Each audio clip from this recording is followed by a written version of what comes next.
Seeing what you guys are talking about. I agree and disagree with certain aspects, like the whole food thing. I think when you're coming in from like a medical standard, but in reality, the person that's living this reality, buying the healthy food costs so much more. Like let's say I had $20 for the week just to buy groceries, and I chose to get the healthier thing by getting a pack of grapes, a lettuce and tomatoes, and probably some salad dressing. The $20 is already gone. Or even going to get, let's say I don't get the grapes, and I get I choose the apple because it's a little cheaper.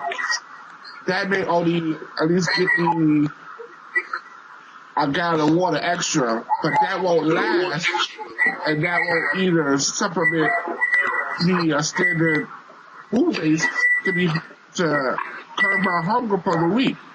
Because the way government and society has had their food chain, it's like more is cheap, less is more. I guess is how I would say it. Yeah. Because if I take the same $20 and go to the store and get, little frozen meals, some Hot Pockets, and some $2.99 pack of bologna and bread, that's more substantial for me to last the whole week without going hungry and still able to get some change back instead of going to get fruit and vegetables that are now $5.99 a pound for some apples or grapes or something like that now. I went to the supermarket yesterday to get some stuff, and I was like appalled at the prices because I'm like, you know what? There's no way I can survive off a $51 food benefit for the month. I'm gonna have to start spending more cash I have to buy groceries now.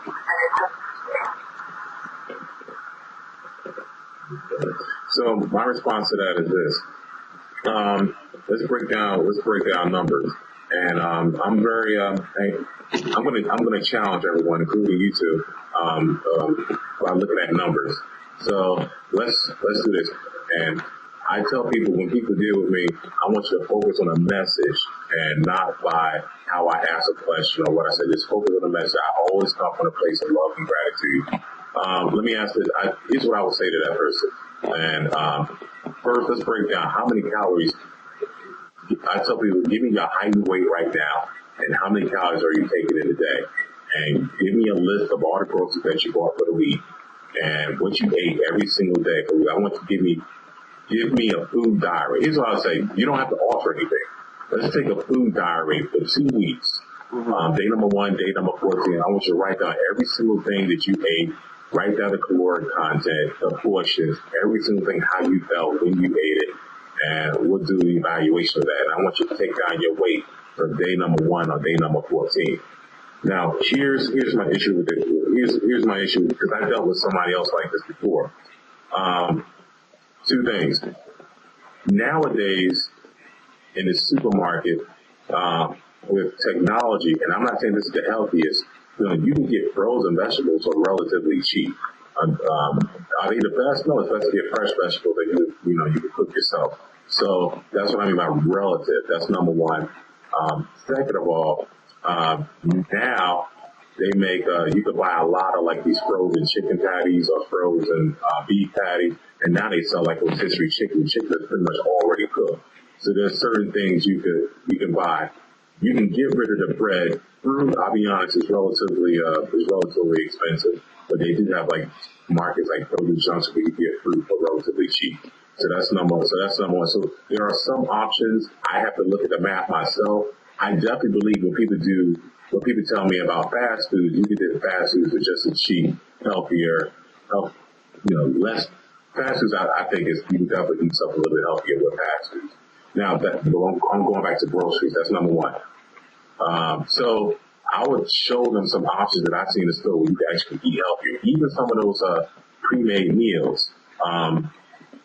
You don't have to eat everything in those pre-made meals. You can buy the pre-made meals, but get rid of the fries in those pre-made meals. Get rid of the mashed potatoes in those pre-made meals. That's number one. Number two, I want to look at everything that people are eating, because if someone's telling me that, you can't afford to eat healthy and it's too much money. Here's what I tell people. Math doesn't lie. And I'm pretty good at math. If someone's 100 pounds overweight, 200 pounds overweight, 300 pounds overweight, the amount of calories that you have to take in to maintain that weight is a lot of calories, which means you're taking in a lot of food. And if you're taking in a lot of food, that means there's a certain amount of money that's associated with that food. So if you could take that same amount of money that you would buy, that you're taking in excess of a few hundred calories a week, I guarantee you can around actually help that person you should lose that weight. And that's what I mean. So that's what I mean. I understand what I mean. Now, it's different if someone's, emaciated, coming to me with the same question, and that's a totally different situation. Then, in both situations, actually, that's what I mean. You have to do almost like a whole life transplant that person. You have much bigger issues than weight loss. If you're that emaciated, you're actually underweight that you can't afford to eat healthy. Then you have a much bigger issue. You need to deal with those other issues before you can touch the weight loss.